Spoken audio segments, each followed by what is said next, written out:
Bonjour, dans cette nouvelle vidéo, je vais vous parler d'une autre étape de l'étude des végétaux des milieux naturels étudiés lors d'une sortie écologique. Maintenant, le travail sur le terrain est terminé. L'étape suivante doit être faite maintenant à l'école ou à la maison.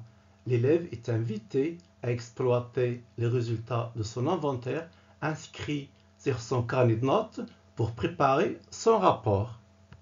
Il aura à établir des tableaux, à faire des calculs, à réaliser des graphes, à déduire des conclusions. Ceci, c'est l'étude statistique des résultats. L'étude statistique des résultats obtenus lors de la sortie écologique. Alors, aujourd'hui, dans cette vidéo, on va commencer par l'étude statistique des résultats obtenus concernant les espèces végétales. Alors que pour les espèces animales, ça doit être pour une vidéo prochaine. Donc, après recensement des espèces végétales, les résultats sont inscrits sur des tableaux puis utilisés pour déterminer certaines caractéristiques et établir des graphes. Donc, parmi les premières caractéristiques que l'élève doit étudier, calculer, déterminer dans son rapport, c'est ce qu'on appelle l'abondance d'une espèce végétale. Voyons la définition. L'abondance d'une espèce végétale, c'est le nombre d'individus de la même espèce par unité de surface. Surface soit en mètres carrés, soit en kilomètres carrés. Généralement, on utilise le mètre carré. Par exemple, si je vous dis un eucalyptus par mètre carré. Donc, un eucalyptus par mètre carré, c'est l'abondance de l'espèce eucalyptus. Je vais vous donner un exemple sous forme d'un petit exercice, un exercice doit être rapide. Dans l'exemple suivant, calculez l'abondance des trois espèces végétales suivantes, le palmier, le pin et le chêne vert. Je vous propose l'exemple tout de suite. Voilà le schéma qui représente, par exemple, une forêt, un milieu naturel à étudier par l'élève lors d'une sortie écologique. Ce milieu naturel a une largeur de 2 km et une longueur de 5 km. Il contient certaines espèces végétales. Ici, c'est trois espèces végétales, donc déterminées dans la légende, le palmier, le chêne vert et le pin. C'est un exemple théorique, ce n'est pas un exemple réel, parce que généralement, on ne peut pas avoir cette association végétale dans un même milieu. C'est peu probable. Le palmier au milieu du chêne vert avec des pins, c'est peu probable. Alors, je vais vous montrer comment est-ce qu'on va calculer l'abondance de ces trois espèces. Regardez. On détermine d'abord la surface, parce qu'on a besoin de connaître la surface de ce milieu étudié. La surface, donc, on va la déduire en fonction de sa largeur et de sa longueur. C'est un rectangle, donc on peut calculer la surface en multipliant la longueur par la largeur. Regardez. 2 fois 5, c'est 10 km². Maintenant, calculons la dominance du chêne vert. Le chêne vert, le voilà, voilà ce symbole. Il y a 1, 2, puis 3 ici, puis 4, 5 et 6. Il y a 6 plantes de chêne sur cette surface. Donc on va dire, pour la calculer, c'est 6 sur 10 est égal à 0,6 par kilomètre carré. Donc on va dire que la dominance du chêne vert, c'est 0,6 par kilomètre carré. Passons à la deuxième espèce, c'est le palmier. Alors, on va compter le nombre de palmiers. Il y a 1, 2, 3, 4, 5, 6, 7, 8, 9, 10, 11, 12, 13. 13 palmiers dans cette surface. On va dire donc 13 sur 10, c'est 1,3 par kilomètre carré. Donc il y a 1,3 palmiers par kilomètre carré. Cherchons la troisième espèce. C'est le pin. Il n'y a que 2, les voilà. 1 et 2. Donc c'est 2 sur la même surface. 2 sur 10, c'est 0,2 par kilomètre carré. Donc, la dominance du pain, c'est 0,2 par kilomètre carré. Alors, comme description, on va dire, pour cet exemple, le palmier est plus abondant que le chêne vert et le pin, puisque le palmier a la plus grande abondance. On va dire qu'il est le plus abondant. Et le pin est moins abondant que les deux autres espèces. Donc le pin a la faible abondance, donc c'est le moins abondant. Passons maintenant à la deuxième caractéristique. Après l'abondance, on calcule aussi, on détermine aussi la dominance. La dominance, je vais vous donner sa définition tout de suite. C'est le pourcentage de l'espace recouvert par les individus de la même espèce. On dit aussi recouvrement. Recouvrement. La dominance. Regardons un exemple. Ici. Voilà, alors je vous propose cet exemple. Donc on a ici une rangée d'arbres sur une petite surface qui vaut 100 mètres carrés avec deux espèces. Une espèce de cyprès et une espèce de chêne. C'est le schéma d'une coupe de répartition horizontale des végétaux dans une forêt déterminée. Regardez, il y a une différence de forme entre le cyprès et le chêne. Le chêne a une silhouette plus large, évasée, alors que le cyprès a une silhouette pointue. Donc lequel des deux arbres va recouvrir une surface plus grande? Regardez. Voilà la silhouette du cyprès. Il recouvre par exemple sur le sol 1,5 mètre carré. C'est comme s'il s'agit de son ombre. Supposons que le soleil est vertical. L'ombre que va constituer l'arbre, c'est son recouvrement sur le sol. Ici, c'est 1,5 mètre carré. Passons à l'autre espèce. C'est le chêne. Regardez, son ombre sur le sol, c'est-à-dire son recouvrement, est plus grand. Il vaut, dans cet exemple, 8 mètres carrés. Alors, chaque arbre du chêne recouvre sur le sol une surface de 8 mètres carrés et chaque arbre de cyprès recouvre seulement 1,5 mètre carré. Ah donc, selon vous, lequel des deux arbres, laquelle des deux espèces va avoir un recouvrement plus grand? Regardez. Sur une rangée d'arbres de 100 mètres carrés de surface, c'est-à-dire sur cette rangée-là, 4 arbres de chêne. 1, 2, 3 et 4. Il n'y a que 4. Vont recouvrir 4 fois 8 est égal à 32 mètres carrés. Donc chacun recouvre 8 mètres carrés. Elles sont 4. C'est 32 mètres carrés en tout.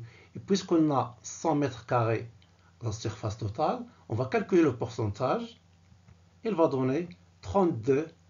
32 mètres carrés sur 100 mètres carrés, c'est 32%. Voyons maintenant le recouvrement de la deuxième espèce, le cyprès. On a 7 arbres. 1, 2, 3, 4, 5, 6 et 7. 7 arbres de cyprès qui vont recouvrir. 7 fois 1,5, chacun recouvre 1,5, est égal à 10,5 mètres carrés. Donc avec un pourcentage de 10,5%. Alors on voit nettement la différence. Lequel des deux espèces recouvre plus? C'est le chêne. Alors que le cyprès recouvre moins. Même si c'est le cyprès qui est le plus abondant. Mais c'est le moins dominant ici, regardez.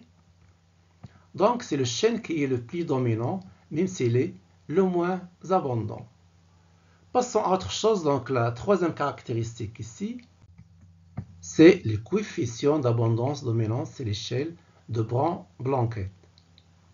Alors ce chercheur a essayé donc d'enlever cette ambiguïté entre ces deux notions, l'abondance et la dominance. C'est vrai que la notion, surtout de la dominance, est un peu floue et un peu difficile à estimer dans un milieu naturel. Contenant beaucoup d'arbres, il s'agit d'estimer donc le recouvrement. Et puis généralement, surtout si ces végétaux ont presque les mêmes silhouettes, il y a donc une relation entre les deux caractéristiques.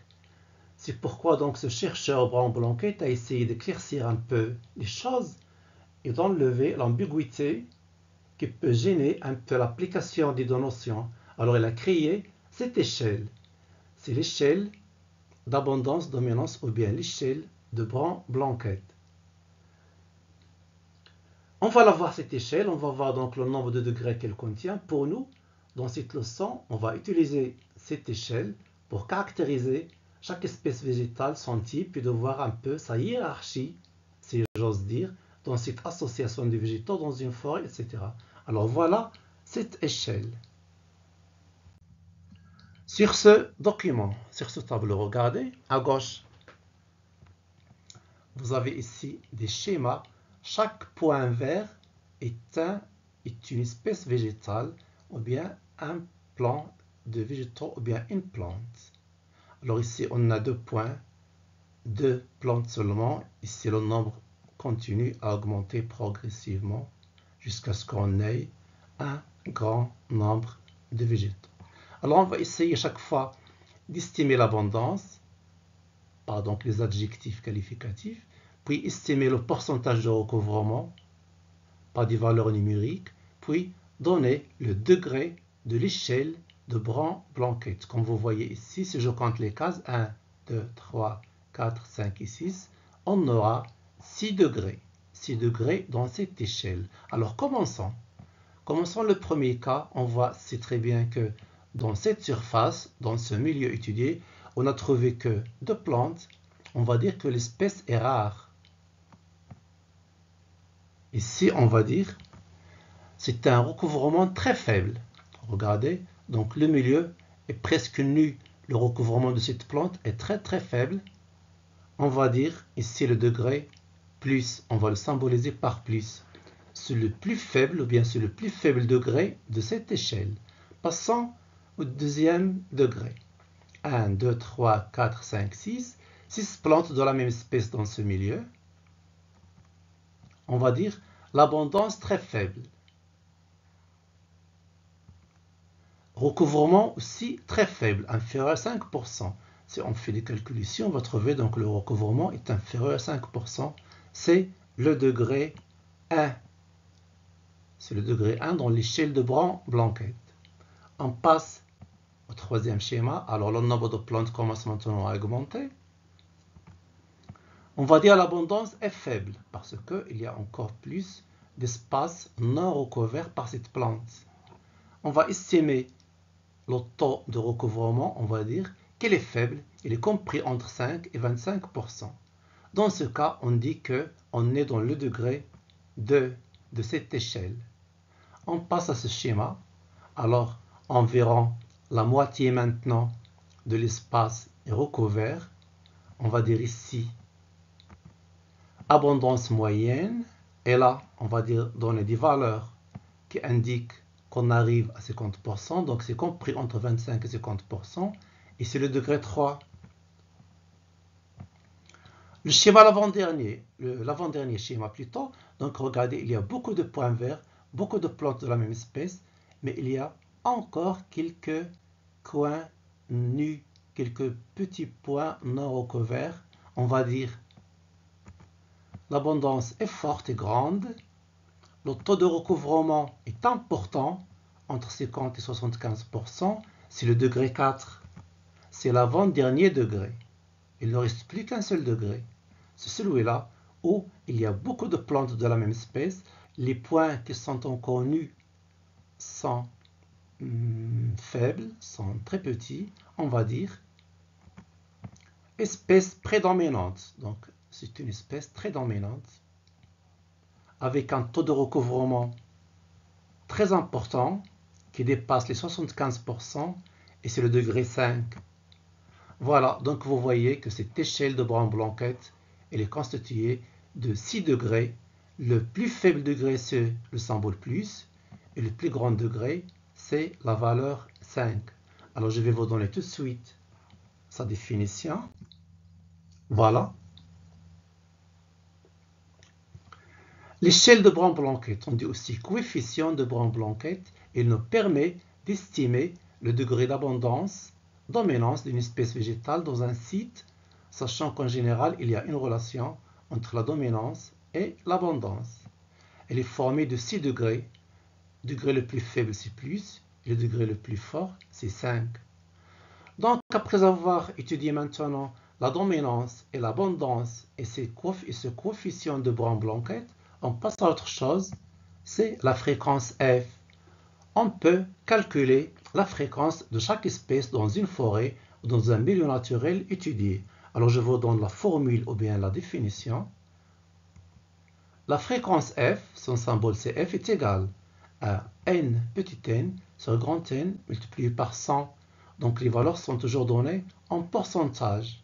Alors on va expliquer c'est quoi le F, c'est quoi le N, c'est quoi le grand N. Alors le petit n c'est le nombre de relevés contenant l'espèce, grand N c'est le nombre de relevés effectués, et F c'est la fréquence. Alors généralement, les élèves, lors d'une sortie écologique, ou bien le chercheur qui a étudié l'écologie d'un milieu, ce milieu est généralement un peu vaste, donc on peut le subdiviser en plusieurs relevés.